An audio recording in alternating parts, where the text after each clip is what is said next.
Praise lord. ఈ దినము ఏర్పాటు చేయబడిన లేఖన భాగము చదువుకుందాం. అపోస్తల కార్యములు 20వ అధ్యాయము 12వ వచనాన్ని మనం చదువుకుందాం. వారు బ్రతికిన ఆ చిన్నవాడిని తీసుకొని వచ్చినప్పుడు వారికి విశేషమైన ఆదరణ కలిగెను. Praise lord. దేవునికి స్తోత్రం. Hallelujah, hallelujah, hallelujah. Praise lord. షాలోమ్. మారనాథ. క్రీస్తునందు ప్రియ సహోదరి సహోదరులారా, మన శాంతి టీవీలో ప్రసారం అవుతున్నటువంటి ఆయన హెచ్చవలసి ఉన్నది అనేటువంటి మీ ఫ్యామిలీ ప్రోగ్రాం, మీ ప్రోగ్రాములో వినిపించబడుతున్నటువంటి దేవుని వాక్యం, అది మీ ఆత్మీయ జీవితాలకు ఆశీర్వాదకరంగా ఉన్నట్లు, ఆశీర్వాదకరంగా ఉంటుంది అని అటువంటి అనుభవంతో వాక్యం వినడానికి సిద్ధపడి వచ్చిన వాళ్ళందరికీ ప్రత్యేకమైన వందనాలు, శుభాలు తెలియజేస్తున్నాను. ఈ కార్యక్రమాన్ని మొట్టమొదటిసారిగా చూస్తున్నవారు ఎవరన్నా ఉన్నట్లయితే వారికి ప్రత్యేకమైన అభినందనలు. మీరు ప్రతిరోజు వీలైనంత వరకు చూడడానికి ప్రయత్నం చేయండి, ఇక్కడ మాటలు వినడానికి ప్రయత్నం చేయండి. అంతేకాకుండా దేవుని సేవకులు ఎవరైనా, పాస్టర్స్, ఎవాంజలిస్ట్ ఎవరైనా ఈ కార్యక్రమాన్ని చూస్తూ ఉన్నట్లయితే వారికి అభినందనలు తెలియజేస్తున్నాను. ఎందుకంటే పాస్టర్లు బిజీగా ఉంటారు. సమ్మర్ అంటే బిజీ.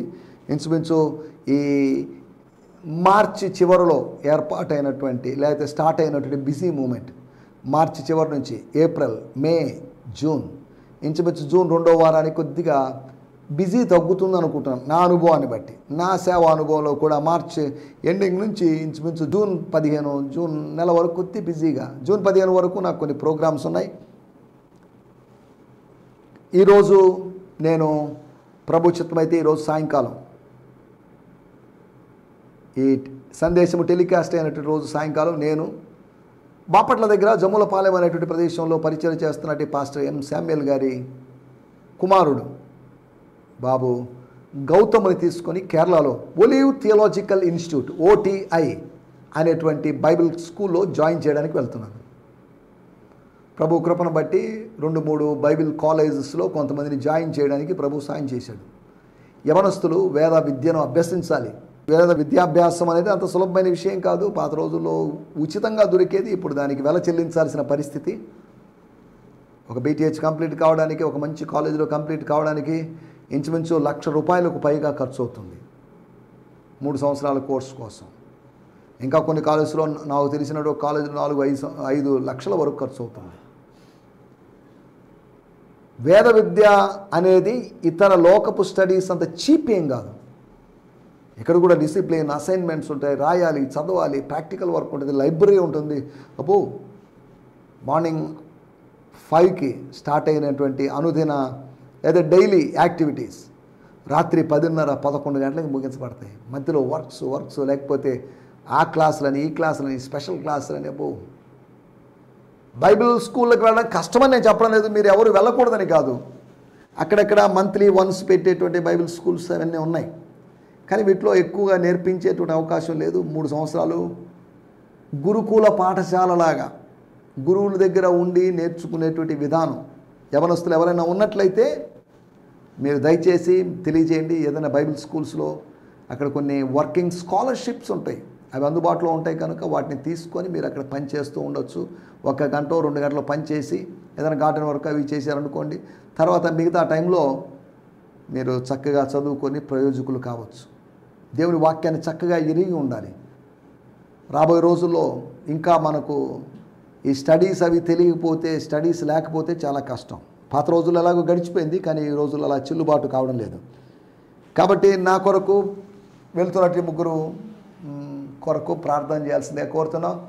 ప్రభు చిత్తమైతే ప్రతి సంవత్సరం ఇలాగా 1-2 బైబిల్ స్కూల్లో చేర్చాలని, వాళ్ళకి కావాల్సిన ఆర్థిక వనరులు కొద్దో గొప్ప గిడియోన్ ఫెలోషిప్ ఇంటర్నేషనల్ సహవాసం నుంచి ఇప్పించాలనే ఆలోచన నాది. యవనస్తుల్ని ప్రోత్సహించాలి అనేది నా యొక్క ఉద్దేశం. ప్రభు కృపను బట్టి ఇప్పటి వరకు ఒక 10 మంది విద్యార్థులు బైబిల్ స్కూల్లోకి వెళ్ళి చదువుకోవడానికి ప్రభు సాయం చేశాడు ఈ సహవాసం తరపున. కాబట్టి ప్రార్థించండి. యవనస్తులు ఎవరైనా ఉంటే ముందుగా తెలియజేయండి. తెలియజేస్తే వారి కొరకు ప్రార్థన చేసి వారి కొరకు ఒక కాలేజ్ రికమెండ్ చేసి అక్కడ జాయిన్ చేయడానికి మనం ప్రయత్నం చేద్దాం. దేవుని స్తోత్రం. హల్లెలూయా. ఈ సమయంలో చిన్న ప్రార్థన చేసుకుందాం. బైబిల్ స్కూల్లోకి వెళ్ళి చదవాల్సినటువంటి యవనస్తుల కొరకు ప్రత్యేకంగా ప్రార్థన చేస్తాం. తర్వాత సందేశంలోకి వెళ్దాం. పరిశుద్ధమైన మా దేవా, మీకు వందనాలు చేయిస్తున్నాం. ఈ సమయంలో యవన బిడ్డ గౌతమ్ కొరకు ప్రార్థన చేస్తున్నాం. గౌతమ్ని మీరు దీవించండి, గౌతమ్ యొక్క అవసరతలు మీరు తీర్చండి. తాను బైబిల్ స్కూల్కి వెళ్తున్నాడు, 3 సంవత్సరాల BTH చేయబోతున్నాడు. తనతో మీ సాన్నిధ్యం ఉంచండి, తన అవసరతలన్నింటినీ తీర్చండి ప్రభా. ఆత్మీయంగా తను ఎదగాలి, ఒక మంచి సేవకుడిగా తండ్రి యొక్క పరిచర్యను కొనసాగించేవాడిగా బిడ్డ మారాలి. కనుక పాస్టర్ శామ్యుయల్ గారు చేస్తున్న పరిచర్యను బట్టి 3 ప్రాంతాల్లో జరిగిస్తున్నట్టు అన్ని జనుల మధ్యలో జరిగిస్తున్న పరిచర్యను బట్టి మీ నామాన్ని స్తుతిస్తున్నాం. తండ్రి మీకు వందనాలు చేస్తున్నాం. మా యవన బిడ్డలు బైబిల్ స్కూల్స్కి వెళ్ళాలి, వాళ్ళు చక్కగా బైబిల్ నేర్చుకోవాలి, మూల భాషలు నేర్చుకోవాలి, చక్కటి వ్యాఖ్యానం చేయాలి, వ్యాఖ్యాన శాస్త్రం తెలుసుకోవాలి, చక్కటి ప్రసంగ శాస్త్రం తెలుసుకు మంచి ప్రసంగికులుగా వాళ్ళు మారాలి. మా యవన బిడ్డల కొరకు ప్రార్థన చేస్తున్నాం నాయన. రాబోయే రోజులు అనేక మంది యవన సేవకులు తయారు కావాలి, దీని కొరకు మేము ప్రత్యేకంగా ప్రార్థన చేస్తున్నాం. తండ్రి మీకు వందనాలు చేస్తున్నాం. ఈ సమయంలో గత దినాల్లో బైబిల్ స్కూల్కి వెళ్ళి చదువుకొని గ్రాడ్యుయేట్లు అయ్యి సేవలో ఉన్న వారందరిని బట్టి మీకు వందనం చేస్తూ, ఈ సమయంలో నేను చెప్పినట్టు మాటలను బట్టి ఇన్ఫర్మేషన్ బట్టి కొంతమంది ప్రేరేపించబడగలటూ సాయం చేయమని అడుగుకుంటూ, ఈ సమయంలో వాక్యం బోధించబోతుండగా నేను అజ్ఞానిని, అమాయకుడిని, నన్ను మీ చేతిలో సమర్పిస్తున్నాను. ఈ ఖాళీ పాత్రలో ఆత్మీయ సత్యాలను మీరు వంపండి, ఆత్మీయ సత్యాలను నిండుగా కుమ్మరించమని కోరుకుంటున్నాను. మాతో మాట్లాడమని, వింటున్న ప్రతి వారిని మీరు దర్శించమని అడుగుకుంటూ యేసు నామములోనే ప్రార్థించగలుగుతున్నాం పరమ తండ్రి. ఆమేన్, ఆమేన్, ఆమేన్. దేవుని స్తోత్రం. మీ అందరికీ ప్రత్యేకమైన వందనాలండి. రండి, ఈ సమయంలో మనం దేవుని మాటలు ధ్యానించుకుందాం. నిన్న మనం కొన్ని విషయాలు ఆలోచించాం. సంఘములో యవనస్తుల యొక్క అవసరత ఉంది. సింగపూర్లో ఒక చర్చ్ ఉంది, దాని పేరు సిటీ హార్వెస్ట్ చర్చ్. ఆ చర్చ్లో ఇంచుమించు యవనస్తులే ఎక్కువ ఉంటారట. అలాగనే అది యూత్ ఫెలోషిప్ కాదు చర్చ్లో. ఇక పెద్దవాళ్ళందరినీ వాళ్ళు వేరే చర్చికి తరలించడం అవి చేస్తారట. యవనస్తులు ఉంటే యాక్టివ్గా ఉంటారు అనే ఉద్దేశంతో కొన్ని సంవత్సరాల క్రితం ప్రబలంగా ఉన్నటువంటి కమ్యూనిస్టు ఉద్యమంలో కూడా అనేక మంది యవనస్తులే ఉన్నారు. యవనస్తుల ద్వారా ఉద్యమం స్ప్రెడ్ అయిపోయిన తర్వాత ఉద్యమం ఒక మాదిరిగా చల్లారిపోయిందిలేండి, అది వేరే విషయం. నేటి యువత నశించిపోకూడదు. మోషే చెప్పాడు, ఒక్క డెక్కయు విడవబడకూడదు. ఏ ఫరో గారు వాళ్ళని ఆపెడదామని, మీరు మీ వాళ్ళుగా చేసుకుందామని, మీ దగ్గరే శాశ్వతంగా ఉంచుకుందాం అనుకుంటున్నారు. ఇప్పటికే 430 సంవత్సరాలు ఉంచుకున్నారు, ఇంకా అవసరమా మీకు? ఒక్క డెక్క అయినా విడవబడకూడదు. ఆయన విశ్వాసం ఉంచు ప్రతి వాడు నశింపక నిత్య జీవం పొందాలి. ఆయన విశ్వాసం ఉంచినటువంటి కొందరని కాదు, ప్రతివాడు everyone that believes in him shall not perish but having eternal life. సరే, దేవుని స్తోత్రం, హల్లెలూయా.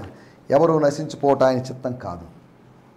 దానికోసమే స్వార్థ ప్రకటిస్తున్నాం. దానికోసం అనేక మంది సేవకులను దేవుడు తయారు చేస్తున్నాడు.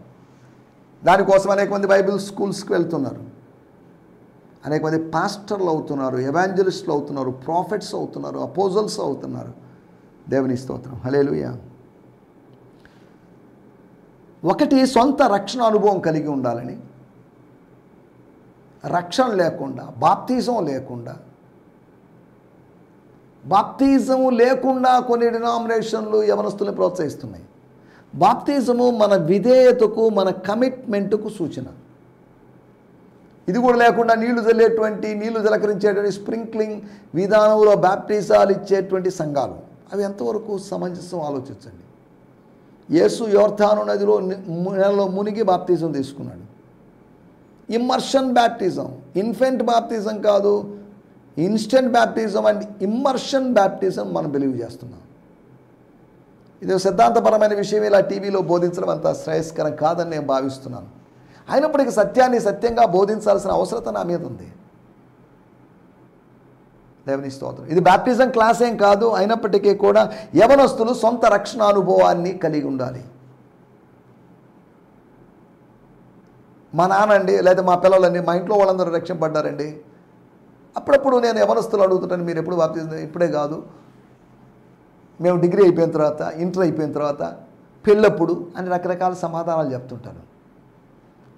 అపోస్తల కార్యములో 7 ఉదాహరణలు మనకు కనిపిస్తాయి. ఇన్స్టెంట్గా బాప్తిజం తీసుకున్న ఉదాహరణలు.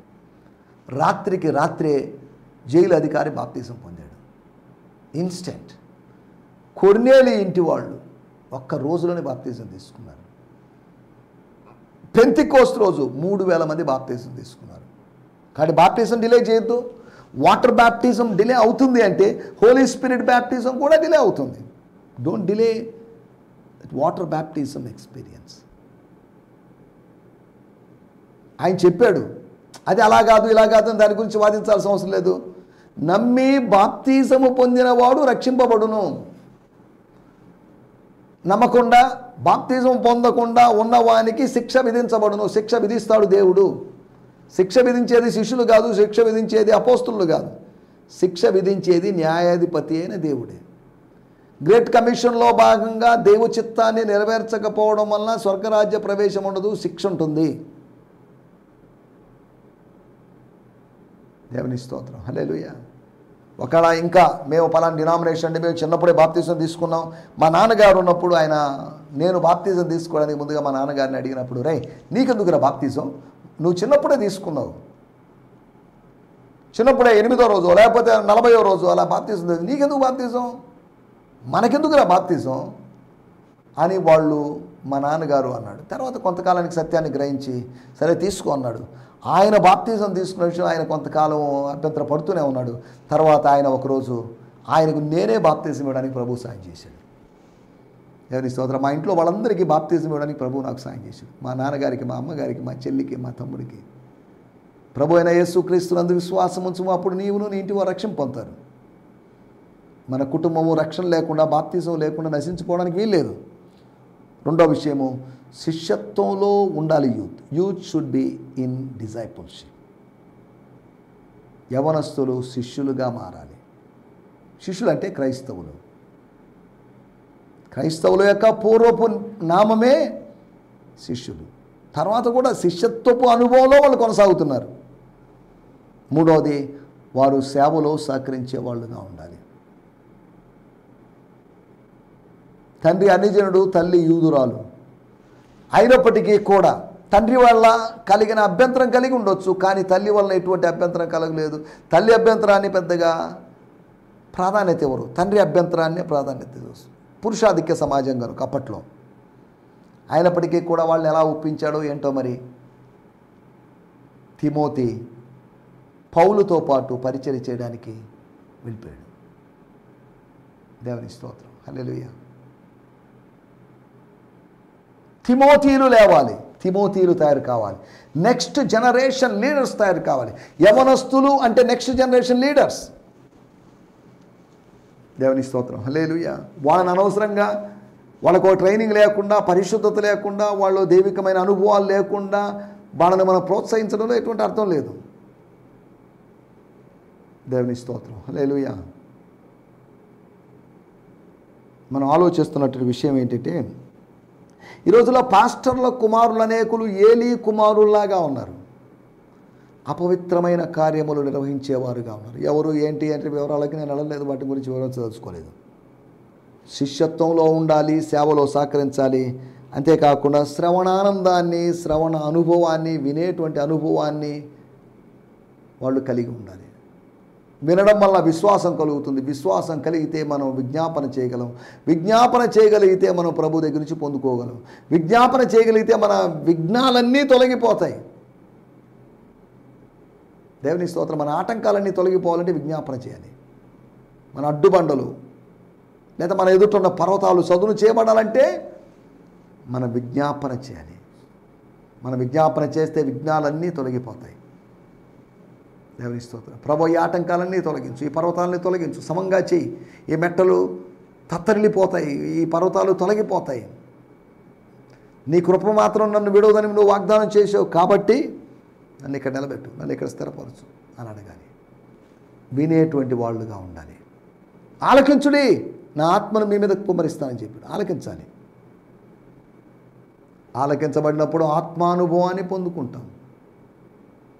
పేతురు ఇంకనూ మాట్లాడుచుండగా అపోస్తుల కార్యములు 10వ అధ్యాయం 44 వచ్చినప్పుడు అయిపోయింది. ఆ బోధను విన్న వారందరి మీదకి పరిశుద్ధాత్ముడు దిగి వచ్చెను. వారికి ఆత్మాభిషేకము, ఆత్మ బాప్తీసము, పరిశుద్ధాత్మ కుమ్మరింపు అనుభవం జరిగాయి. ఈ సమయంలో మనం ఆలోచిస్తున్న విషయాలు, ఈ 4 విషయాల గురించి మనం ఆలోచించాం. రండి, మనకు సమయం కొద్దిగా ఉంది. ఇంకొక 10-11 నిమిషాలు మాత్రమే సమయం ఉంది కనుక మనం దేవుని వాక్యాన్ని ఆలోచిద్దాం. మన ధ్యానం నిమిత్తమై ఈ దినము అపోస్తుల కార్యములు 20వ అధ్యాయము 12వ వచనం, book of acts 20th chapter verse 12. స్తోత్రం. వారు బ్రతికిన ఆ చిన్నవారిని తీసుకుని వచ్చినప్పుడు వారు విశేషము ఆదరణ కలిగిన.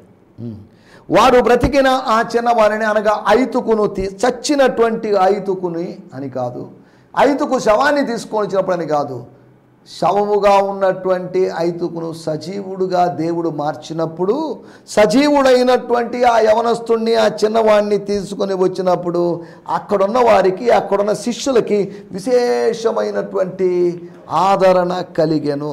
దేవుని స్తోత్రం. ఆదరణ కాదు, విశేషమైనటువంటి ఆదరణ. నేను చదువుతున్నాను వాడుక భాషలో, WBTC, the world Bible translators corporation, Bengaluru వారి పబ్లికేషన్ అయినటువంటి పవిత్ర బైబిల్లోంచి నేను చదువుతున్నాను, దయచేసి వినండి. ప్రజలు బ్రతికింపబడిన ఆ యువకుణ్ణి అతని ఇంటికి పిలుచుకొని వెళ్ళారు. ఆ తర్వాత వాళ్ళ మనసులు ఎంతో నెమ్మది పడ్డాయి. మన తర్జుమా కన్నా కొద్దిగా భిన్నంగా ఉంది. ప్రజలు బ్రతికింపబడినటువంటి, ప్రజలు అంటే అక్కడున్న ప్రజలు, శిష్యులు, ఆ మేడగదిలో ఉన్నటువంటి ప్రజలు. ప్రభురాత్రి భోజనానికి కావలసిన అన్ని ఎలిమెంట్స్ అన్నీ అక్కడ పైన ఉన్నాయి, రొట్టెరసం అన్నీ ఉన్నాయి. ముందు ఒక మనిషి చచ్చిపోయాడు, దాని గురించి ఆలోచిద్దామని అందరికీ దిగి వచ్చారు. 3వ అంతస్తు నుంచి దిగి వచ్చారు. 3వ అంతస్తు నుంచి దిగి వచ్చినటువంటి ప్రజలు, 3వ అంతస్తు నుంచి పడిపోయి చనిపోయినటువంటి ఆ యువకుడు తిరిగి లేవడాన్ని చూసి అతన్ని ఇంటికి పిలుచుకొని పోరే, మళ్ళీ నిద్రపోతాం, ఎందుకు వచ్చిన గొడవ రారా అని అతన్ని వాడి ఇంటికి తీసుకొని వెళ్ళారు. ఆ తర్వాత వాళ్ళ మనసులో ఎంతో నెమ్మది పడ్డాయి. ఈ వార్త తెలిసి ఎంతో కుంగిపోయి ఉండొచ్చు, కానీ చనిపోయిన తమ కుమారుడు బతికాడని తెలిసినప్పుడు ఆ ఇంటి వాళ్ళు ఎంతో సంతోషంగా ఉన్నారు. ఆ మేడగదిలోని వాళ్ళు, తన సొంత ఇంటి వాళ్ళు ఎంతో సంతోషించారు. తప్పిపోయిన కుమారుడి తండ్రి ఎంతో సంతోషించాడు, చిన్న కుమారుడి తండ్రి ఎంతో సంతోషించాడు. కారణం ఏంటో తెలుసా? వాడు చనిపోయాడు, తిరిగి లేచాడు. వాడు చనిపోయాడు, బతికాడు. వాడు తప్పిపోయాడు, తిరిగి వచ్చాడు. ఆ తర్వాత వాళ్ళ మనసులు ఎంతో నెమ్మది పడ్డాయి. వాళ్ళ మనసులో నెమ్మది, ఆదరించబడ్డారు. విశేషమైనటువంటి ఆదరణ వారికి కలిగింది. బ్రియాన్ సిమ్మర్స్ గారి తర్జుమాల నుంచి నేను చదువుతున్నాను, ప్యాషన్ ట్రాన్స్లేషన్ నుంచి 20వ అధ్యాయము 12వ వచనం. స్తోత్రం. Filled with enormous joy, they took the boy home alive, and everyone was encouraged. ఇక్కడ రాయబడింది, గ్రీకు భాషలో ఏమో రాయబడిందంటే కంఫర్టెడ్, ఆదరణ. అరామిక్లో సంతోషం. అనగా ఈ రెండింటిని కలిపి ఈ ట్రాన్స్లేషన్లో 2 కాన్సెప్ట్స్, కంఫర్ట్ ఓవర్ జాయ్. అనగా దానికే ఇక్కడ ఎవ్రీవన్ వాస్ ఎంకరేజ్డ్. దేవుని యొక్క శక్తిని గురించి, దేవుని యొక్క కార్యాల గురించి ప్రతి వాళ్ళు ప్రోత్సహించబడ్డారు, ఎంకరేజ్ అయ్యారు. డిస్కరేజ్ అయిన వాళ్ళు ఎంకరేజ్ అయ్యారు. ఫిల్డ్ విత్ ఎనార్మస్ జాయ్, మామూలుగా కాదు, గొప్ప సంతోషం కలిగింది. అరామిక్లోని అనగా యేసు ప్రభు మాట్లాడినటువంటి మూల భాష అయినటువంటి 1వ శతాబ్దంలో మాట్లాడిన భాష అయినటువంటి అరామిక్ భాషలో తర్జుమా. అందుకని దీన్ని కొద్దిగా రెఫర్ చేయడం. సాధారణంగా గ్రీకు తర్జుమాల్లోంచి వస్తుంది, కానీ ఇది అరామిక్ తర్జుమా కూడా మిక్స్ అయింది కాబట్టి మనకు advantage. Filled with enormous joy they took the boy Eutychus home alive. ఇంటికి శవాన్ని మోసుకొని పోయారని కాదు, ఇక అతని యొక్క అంతిమ యాత్రకు కావలసిన ఏర్పాట్లు, అతని భూస్థాపనకు కావలసిన ఏర్పాట్లు చేశారని కాదు. స్తోత్రం. అతన్ని he took the boy home alive and everyone, ప్రతి వాళ్ళు వాళ్ళకి ఎంకరేజ్మెంట్ దొరికింది. నేను దీంట్లో కూడా చదువుతున్నాను, ఫాదర్స్ లైఫ్ న్యూ టెస్ట్మెంట్లో వచ్చి నేను చదువుతున్నాను 20వ అధ్యాయము 12వ వచనం. స్తోత్రం. And they brought the youth up alive and more than a little comforted. చిన్న ఆనందం కాదు వాళ్ళకి కలిగింది, చిన్నదైన ఆనందం కన్నా ఎక్కువైన ఆనందం, సాధారణమైన ఆనందం కాదు, ఆదరణ కాదు, అసాధారణమైన ఆదరణ అంటున్నప్పుడు ఆదరణ కర్త ప్రభు పరిశుద్ధాత్మ దేవుడు. ఆదరించడం ఆయన పని, ఆయన ఆదరిస్తాడు. ఆందోళనలో ఉన్నవారిని, ఆవేదనలో ఉన్నవారిని, ఆర్తనాదం చేసేవారికి ఆయన ఆదరణ కలిగించేటువంటి దేవుడు. విశేషమైన అనుభవాలు, అది మన టైటిల్.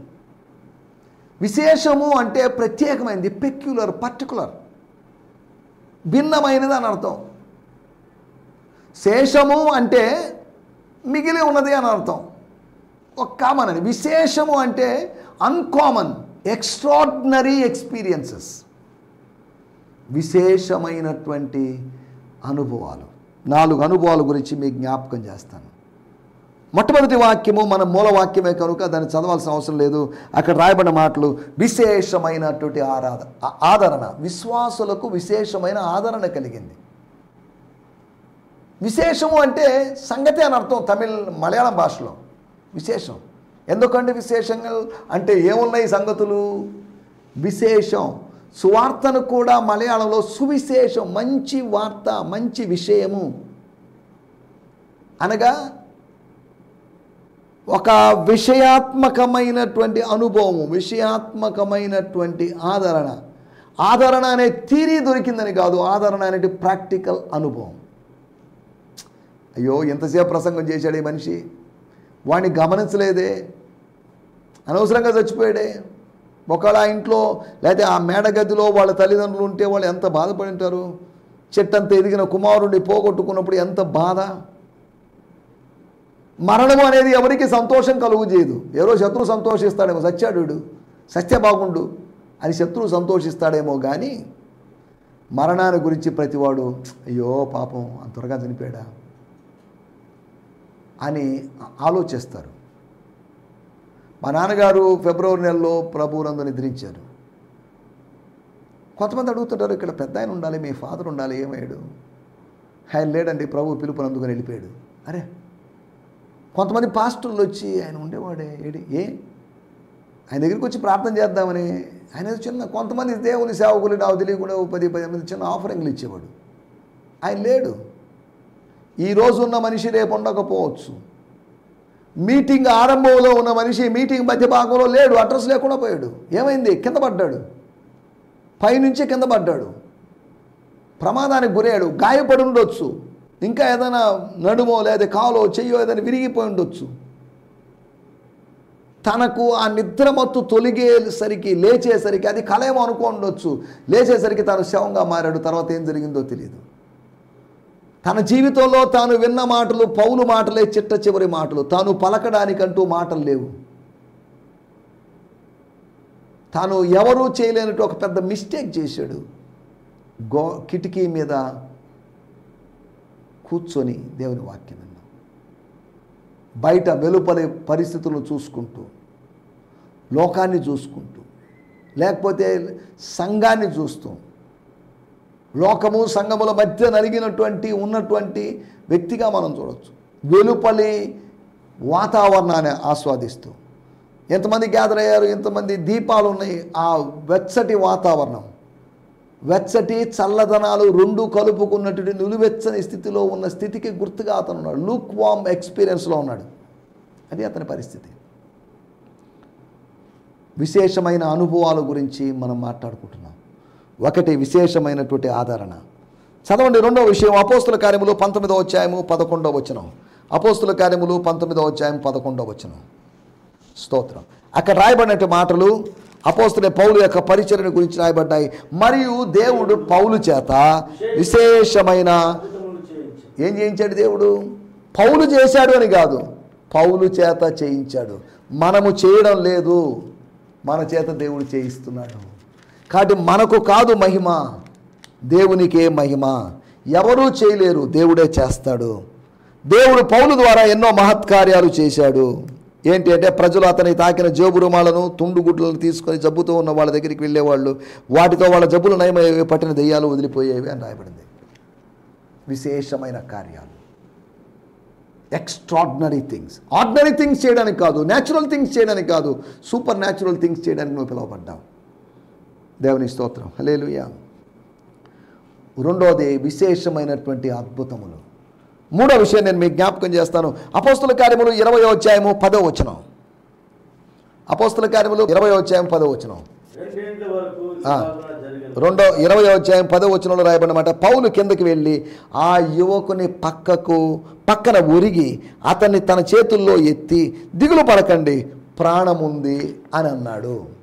అక్కడ రాయబడిన మాట, అంతటా పౌలు కిందకి వెళ్ళి అతని మీద పడి కౌగులించుకొని, మీరు తొందరపడకండి, హలో సోదరులారా, ఏం కాలేదు, ఏం కాదు, దేవుని సన్నిధిలో ఉన్నాం, మనం దేవుని సన్నిధిలో ఉన్నాం, ప్రార్థనలో ఉన్నాం, కానీ ఏం కాదు, మీరు తొందరపడకండి, అతని ప్రాణం అతనిలో ఉన్నదని వారితో చెప్పాను. చూడండి, దుఃఖంలో వేదనలో ఉన్న సమయంలో విశేషమైనటువంటి ఒక జ్ఞానం, పరిస్థితులను నిమ్మలపరిచేటువంటి, పరిస్థితులను సముదాయించేటువంటి ఒక జ్ఞానం మనకు కావాలి దేవుని సేవకులకి. 10 మంది వచ్చి ఏదో చెప్పారు, కలవరపడిపోయారు, ఇశ్రాయేలు సమాజం అంతా ఏడ్చారు. ఎందుకంటే అనవసరంగా ఐగుప్తు నుంచి వచ్చాం, ఉన్న ఉద్యోగాలు పోయినాయి, ఈ మనుషులు చూస్తే దీర్ఘదేహులు అన్నారు, ఓ నెఫీలులు అన్నారు, అది పోయింది ఇది పోయింది, రెండింటికి చేరిన రేవుడికి అక్కడికి పోలేము, వెనకాలకి పోలేము, దీన్ని సంపాదించుకోలేము. హలో ఉండండి, కాలేబు యెహోషువాలు వాళ్ళని సమాధానపరిచారు. కాలేబు యెహోషువాలు లాంటి ఆత్మ మనం కలిగి ఉండాలి. ప్రతికూల పరిస్థితుల మధ్యలో అనుకూలమైనటువంటి వచనాన్ని పలికేటువంటి వాళ్ళుగా ఉండాలి. వాస్తవాలు మాట్లాడుతున్నామో విశ్వాసముతో ఆత్మ సంబంధమైన సత్యాల్ని, వాక్యాలు మాట్లాడేవాళ్ళు కావాలి. వాస్తవాలు మాట్లాడేవాళ్ళు కాదు, కానీ ప్రవచనాత్మకంగా వాక్యాలు చెప్పగలిగే వాళ్ళు కావాలి. మూడో విషయం విశేషమైనటువంటి జ్ఞానం. పౌలు అందరూ అన్నారు చచ్చిపోయాడని, కానీ పౌలు మాత్రం అంటున్నాడు, అందరూ అన్నారు ఈ పాప చచ్చిపోయిందని, కానీ యేసు ప్రభు అన్నాడు ఈమె నిద్రించుతున్నది. విశేషమైన ఆత్మ సంబంధమైన జ్ఞానం అది. వివేచన ద్వారా, ఆత్మలో వివేచన ద్వారా వచ్చేటువంటి విషయం అది. నాలుగో విషయం నేను చెప్పి ముగిస్తాను. అపోస్తుల కార్యములు 20వ అధ్యాయము 37-38 వచనాల్లో రాయబడిన మాటలు. అప్పుడు ఏమైంది? 5కు చచ్చిపోయాడని ఏడవడం కాదు ఇది. 5కు చచ్చిపోయాడు, బతికాడది వేరే విషయం. అప్పుడు వారందరూ చాలా ఏడ్చిరి. 2-3 మిషనరీ ప్రయాణాల్లో ఇంకా తర్వాత నేను రాను, నన్ను నా ముఖము చూడలేరని చెప్పినప్పుడు వారు విశేషముగా దుఃఖిస్తున్నారు. విశేష దుఃఖం కాదు ఇది. తర్వాత రాయబడిన మాట, పౌలు మెడ మీద పడి అతన్ని ముద్దు పెట్టుకొని వారు విశేషమైన దుఃఖం, ఆత్మ సంబంధమైన దైవ చిత్తానుసారమైన దుఃఖం. దైవజన్ని పోగొట్టుకుంటున్నాం, దైవజన్ని మరీ పొందుకోవాలి, దైవజన్ని రాక కోసం ఎదురు చూడాలి. విశేషమైనటువంటి ప్రేమ చూడండి ఇక్కడ. బంధువులు కాదు వాళ్ళు, ఇంతకుముందు ఎప్పుడు కలుసుకోలేదు. చాలామంది పౌలు పాస్టర్ గారి బోధల వలన ప్రేరేపించబడి ప్రోత్సహించబడ్డారు కనుక విశేషమైన ప్రేమ. దేవుని బిడ్డల మధ్యలో విశేషమైన ప్రేమ ఉంటుంది. దైవికమైన ప్రేమ, అగాపే ప్రేమ. శరీర సంబంధమైన ప్రేమ కాదు ఇది. బంధు ప్రేమ కాదు, కుల ప్రేమ కాదు, ప్రాంత ప్రేమ కాదు, వర్ణ ప్రేమ కాదు, వర్గ ప్రేమ కాదు, వృత్తి ప్రేమ కాదు ఇది. నో, ఇది క్రీస్తు ప్రేమ. కాబట్టి అటువంటి విశేషమైన ఆదరణ పొందుకుంటూ, విశేషమైన అద్భుతాలు చూస్తూ, విశేషమైనటువంటి జ్ఞానము కలిగి, విశేషమైనటువంటి ప్రేమానుభవంలో ముందుకు సాగడానికి ప్రభు మనందరికీ సహాయం చేయనుగాక. ఆమేన్. హల్లెలూయా. హల్లెలూయా. ఈ సందేశము మీకు ఆశీర్వాదకరంగా ఉందని నమ్ముచున్నాము. ప్రార్థనా అవసరతల కొరకు మమ్మల్ని సంప్రదించవలసిన మా చిరునామా గిద్యోన్ మిషన్ చర్చ్, 6వ వీధి, శాంతినగర్, నెల్లూరు 4, ఆంధ్రప్రదేశ్. పిన్ 524004. మా ఫోన్ నంబర్లు 7036443613 మరి ఒక నంబర్ 9392293010. మా ఈమెయిల్ ఐడి gfihmi2015@gmail.com. దేవుడు మిమ్మును ఆశీర్వదించునుగాక. ఆమేన్.